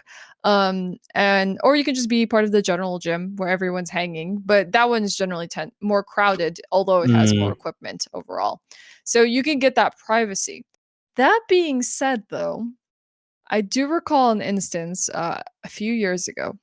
My brother's a bodybuilder, and he started getting into it, and he grew fast. He grew fast. I almost just like couldn't believe it because he like came back from college, and I hugged him before he went, and after the semester was over, he came back, and I couldn't get my arms around him. I was like, "What the hell? This is so weird. Who He are got you?" swole, yeah. Yeah, he got swole in 6 months. It was wild to just like it was weird for me. Um so we were hitting gyms. He wanted to find a gym in the area while he was on vacation. It was like summer break that he could hit and would have the right equipment for him. So I drove him out to so many of them, and every time we would drive out to one, he would invite me to come along. This was before I started my fitness journey, so I was just a noodle back then. Mhm. And we went to one late night, and he wanted to show me how to do some like, good exercises for my deltoids and I don't know, like all these kind of like lat presses and you name it. He at that point he was like just trying to show me all the equipment and trying to make me do some new exercises. And he's pretty jacked at this point. He's like pretty big, he knows what he's doing. He's obviously like spent some time in a gym. And in the middle of him like instructing me how to do something, some like random like gym bro like shows up out of nowhere and it's like, "Hey, do you need some help?" And my brother's like, I am the help." And he's just like, "Yeah, well, I can give you some tips and stuff." And he's like talking to me, and my brother's like trying to talk to him. And he's not even facing my brother. And I was like, "No, I'm good." Like he's helping me out. And he was just like insisting. So much so that even when he like finally stepped away, when my brother's like, "Yeah, no, we're good. Like you're fine. I know what Okay. I'm doing." He would like constantly come back and check up on me when my brother was like busy with like an exercise that he was doing. And I was like, I what think is that dude going was making his move. Yeah, he was. And that's the problem. He was like trying to be like, "Oh, let me show you how it's done," kind of thing. And you're just like, dude, I'm at the gym right now sweating. Like, what do you want from He me?" he was gonna do the move. He's like, "All right, here, let me show you how to pick up this bar. Here, now you pick it up. I'll Exactly. stand behind you." Yeah, Exactly. he Oh, was doing and his like, move. oh, it was so uncomfortable, and I hope I never have to experience those things again. Like, there's a difference between like helping someone out that's genuinely struggling and those that are like, "You're doing it wrong and this and that. And you should stand this way and do this." I've definitely seen people swing and miss at the gym. Mhm. Um, now listen, I've seen plenty of cute girls at the gym, but I'm also like, I'm disgusting. This is not my mood, right? Like, this is not the time that I'm gonna like try and talk to somebody, right? I've been sweating. I've been on the elliptical. I've been on the, like, I've been doing my workout. I'm not trying to like go affront somebody, corner someone while I'm like Mhm. all BO, right? That's not the Right. mood. Yeah, it takes a very specific person to be incredibly charming and for the receiving person to be totally into you for it to work. Because let me tell you, hitting on people in the gym is just not the place to do it. No. Like, you gotta be a gym bro, and she's gotta be a gym bra, right? Like, 100%. Like, that's gotta be the play. Like, she's gotta be, you know, big dick energy just like you are. Otherwise, that's not a match that's gonna happen. She might even just shrug you off, even if you were. Yeah, right? Mhm. Listen, Most she's there likely. for her workout. Yeah, exactly. I hate that there's always these dudes at the gym that go around and talk to me, and I'm like, "Can you leave? I get it. You're like old man swole. I get it. Like you're like 75 and you're coming in here and you're jacked, but can you leave me to my like bicycle right now? I'm trying to visualize. I'm trying to visualize that I'm somewhere else and not here." And this guy's like, Well, "Ah, how about those Yankees, huh?" It's like, "Oh God, no, no." It's like pulling you back to the reality that you're in a sweaty gym with a whole bunch of people trying to do something that you probably are not enjoying very much because you just wanna get it done, and Yeah. You're just trying to put it in so you can, like, get your calories burned, get your gains for the day, you know? I'll rem I So I was saying about the lunk alarm before. It's huge. It's this big alarm. It's like a police siren on the wall. Okay. And if you report a lunk, they play the alarm. And a lunk is Okay. someone that like drops the barbells, or like makes like ugh, ugh, like like if you like make like sound effects. Now I make those sound effects doing like regular everyday things. So I gotta be quiet when I go to the gym. I don't talk because Oh, okay. I'll be like I'll be like pulling the groceries. I'm like, like just like I also do that in a video game, like when I'm like oh I'm about to get hit, Yeah, I right? do that too. Yeah, it's like Mhm. mhm. This has been my ASMR for the video. Anyway, and You so should audition for a character doing grunts. there was this guy. Also, if you use the equipment in a not approved way. So this guy was using like the deadlift station, and he was like there was this like frame around it, and he was doing chin ups on the frame. And Okay. I'm like, bro, chin up bar right there. What are you Yeah. doing? What are you doing? He's like, no, it's all sweaty. And then they played the Yeah. alarm for him. It's loud. They turn the music off and they're like, hey you, get out of here. What the No hell? It's lunks like a walk allowed. of shame or something like that. It's like A bullying little someone bit. out of the gym. Well, they're like it's called Planet Fitness. They're like the people's Mm, gym, you know? It's mhm. like, "Hey, listen, just come on in. It's okay. We have pizza on Wednesday." It's like, "All right, that one piece of pizza is the entire time that you're at the gym." Like, Yep, unless you're gonna do an hour on the elliptical, that one piece of pizza is like 20 that's so minutes, fascinating. Okay. Yeah. you know? Uh, Like, "Oh, here's some bagels," you know? Not So the choice of food I would think that you would have at the gym. they're kind of that's kind of the vibe they're going for, like, hey, this is not the lunk gym, this is everybody's gym, that kind of mood. Well, there's a nice thing about it of like, hey, you can work out and you can deserve your treat too. Yeah, judgment free zone is Mhm. the Yeah, marketing behind it. exactly. Yeah, Exactly. get your snack. I don't eat the pizza because I see the trap in it, but for the people, you get your pizza. Also, speaking of working out, I saw another recent tweet again from research TM, that you don't get the same high that other people do. And I'm so sorry for you because I can't imagine working out if I didn't get that blast of endorphins. I've been wondering about this one myself. I'm like, am I just doing it wrong? Like, and everyone talks about this like high, runner's high, or whatever you want to call it, right after you work out. And it never has come to me. And I realize that it's okay if it doesn't, because I think everyone experiences things a little differently. For me, what really gets me going is like the desire to be like the best version of myself. Mm, And that's so weird to say, but it's like I really just want to improve myself, and there's like so many people and so many things that you can see as like inspiration for that makes you go, wow, I want to be like this. I want to get there. And you get that same feeling in speedrunning, right? Where it's like you look at a speedrun and you're like, oh, I would love to be able to do it as good as this person does. And I get that same feeling when I think about like working out and improving myself. It's its own reward to see the changes happen within you, even though if they could be a mm, little hard to see on a daily basis. But the biggest motivator for me was that a few years ago, I was experiencing massive headaches all the time, and I don't generally get headaches. And I was like really curious, like what kind of pain it was. It was very different. It was radiating at different parts of my head. And I would talk about this on stream all the time. And then people are like, is this the pain you're experiencing? I'm like, yes. And they're like, are you feeling it here, here, and here? And I'm like, yeah. And they're like, well, you're experiencing a tension headache. I'm like, okay, what's a tension mm, headache? And they were like, well, there's very likely that, you've done something that's causing this pain. And then I started to become more aware of like my other pains in my body. And I was like, yeah, well, my neck's actually been hurting me for quite a while now. And they're like, oh, yeah, that will do it. And I was like, aha, I see. So, like, we were doing this like WebMD kind of like nonsense on stream where they were diagnosing me with what I had. But they were right because it was a tension headache. And my pain was gradually getting worse and worse and worse to the point that like I wasn't sleeping very well. It Mhm. was very hard to find like a comfortable position. I couldn't even sit straight on a stream without having to like lay down every now and then. Like my chat would encourage me to go lay down on the floor so I can just like, relax a little bit, even though Mm. that wasn't fixing things. And then I ended up going to a doctor and following it up with specialists who then noted that I had a few slipped discs in my neck. Ooh. Yeah, so that was the reason the pain.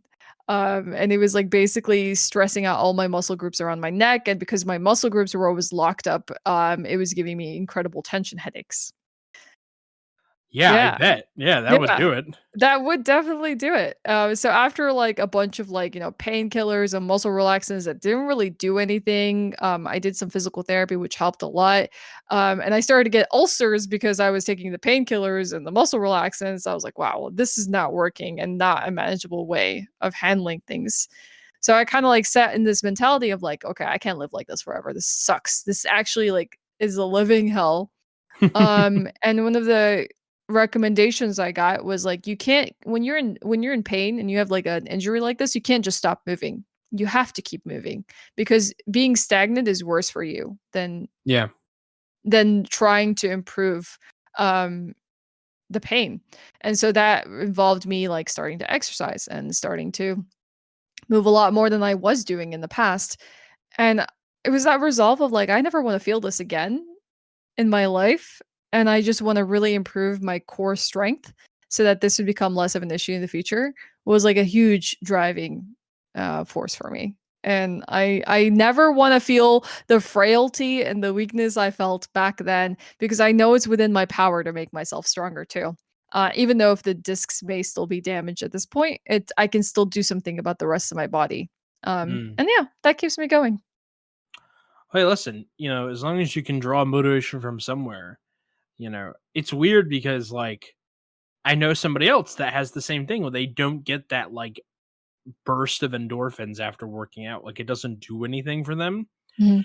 And from my understanding, it exists so that people are active, right? Yeah.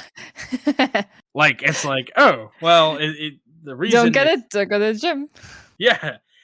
So it's just like, oh, if we didn't, everyone would be like, a billion, pounds and, would be immobile in these like floating chairs vis-a-vis like Wally. Wally, mhm. So for me, it's just like, man, I for me, as soon as I'm done working out, I feel like I could go like run a marathon. Like as soon as I'm done, probably like 5 or 10 minutes later, I'm just like, oh man, like I could burst through a wall right now. I could kick the wall down. I envy that enthusiasm, but I don't think I'd wanna run a marathon after my workouts. Yeah, it's like always like, oh, I'm tired, and it's like, no, I'm not. Yeehaw! I don't know how many yeehaws you've let out in your life, but just like it's Mm, a good once in a while to let out a good old yeehaw. I'll take it from you. Maybe You I'll know, need to embrace a bit of that and let yeehaw out myself sometime. what would your stream's reaction be if like you just let out a yeehaw? Oh, they've seen me do it playing Red Dead Redemption 2. We went full cowboy for that. I think it would just be out of context if I just, like, randomly yeehawed out of, like, nowhere. I'd love to see the reaction on that one. You let a yeehaw go. Yeah. Let one rip. Yeah. All right, rapid fire. You ready? We got some questions from the mailbag. Okay.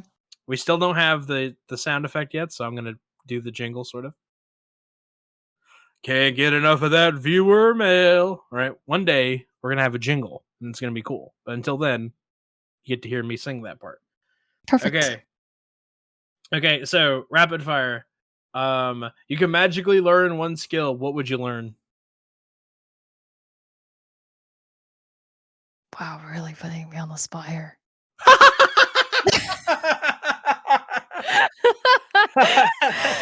Um,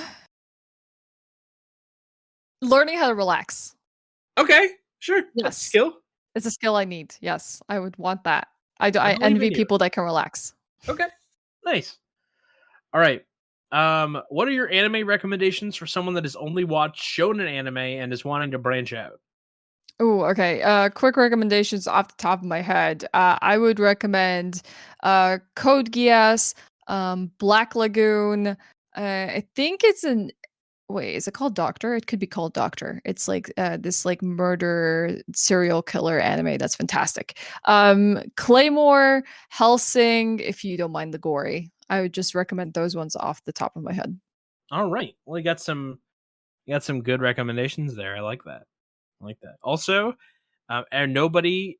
I don't want any smack talk about One Piece. If you haven't watched One Piece, go watch One Piece. I know it's shonen, but I don't care. It's one of the better, like one of the best actually shonen pieces out there. It is something that has gotten better over time. Yes. Like it gets more Yes. powerful the longer you watch it. Yep. All right. Let's see. You can magically. Sorry, no, we already did that one. Cut that out. What was the second best video game of 2021? Does it have to be from 2021? How about the second best video game you played in 2021? Make it that way. So it doesn't have to be just one that you played. Breath of the Wild. All right, there you go. I like Breath of the Wild. Mhm. It's a good game. Not a lot of people know that. What is your favorite food or drink that is no longer possible to buy? Do you I don't know if this is actually no longer possible to buy, but it's definitely not accessible for me. Do you know the Heinz ketchup that, like, came out in the 2000s? It was, like, advertised as purple and green, and it was Yes. like It was like yes. Shrek. Yeah. I love that. Oh, the look on people's faces when you would have, like, a big, like, bottle of that next to your fries and just, like, squirt it all over your face. I Perfect. couldn't eat it. I don't know. Oh, It hit the uncanny valley for me. really? I actually really like the greens and the purple tones, but there was, like, this one black mayo that I got here when black mayo is supposed to have, like, this, like, fermented garlic or something like that, and I would like oh, it appealed to me, the concept of it, because I like garlic and, fermenting it shouldn't get any worse, right? But I don't know, the appearance of, like, black mayo all over your burger was and fries is it didn't do it Black for me. It didn't do bl- it for me. Black is a different story than green or purple. That Yeah. green is like uncanny. Black is like death. Yep, it was, not cool. All right, you get $1 million. That's a lot of money. But every day, there's a 1 in 5 chance that your clothes will have to be on backwards for the calendar day. You wake up, you get dressed, and 2 minutes later, your clothes are on backwards. You can take them off and fix it, but 2 minutes later, bam, backwards. You'll have to explain to everyone why you're dressed this way or why you have pants with a zipper in a front and a zipper in the back too. Do you take the money? Hell yes. You going for the backwards clothes? Yeah, sure. I mean, All right. honestly, at some points, like, I don't care what people think. I don't even have There to you go. explain it to them. It's just me. It's just me. See, for me, it would be the worst because I'd be at work and it's like I got two front pockets. Like I like the back Mm. pockets in the front. It's like, oh boy. Oh, well, there's a benefit of women's clothing because sometimes they don't have the pockets at all, so Well, there you go. See, you just have all these like uniform, like backward, forward, Mhm. whatever. Yeah, there you go. Not having pockets sucks, though, so that's a different story.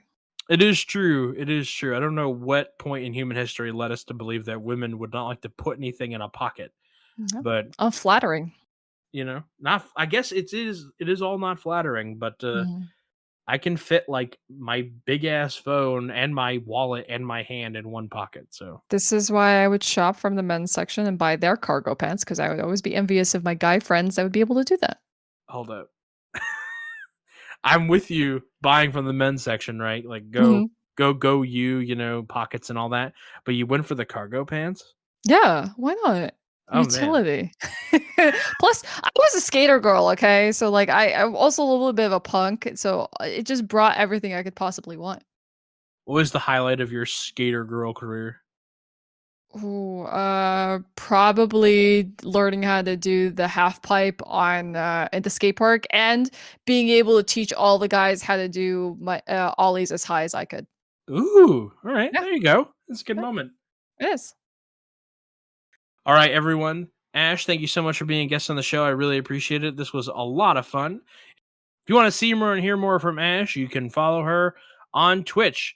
That's twitch.tv/Ashewyn, ASHEWYN, all one word. That's twitch.tv/Ashewyn. You can follow her on Twitter. That's twitter.com/Ashwyn, spelled the same way, ASHEWYN.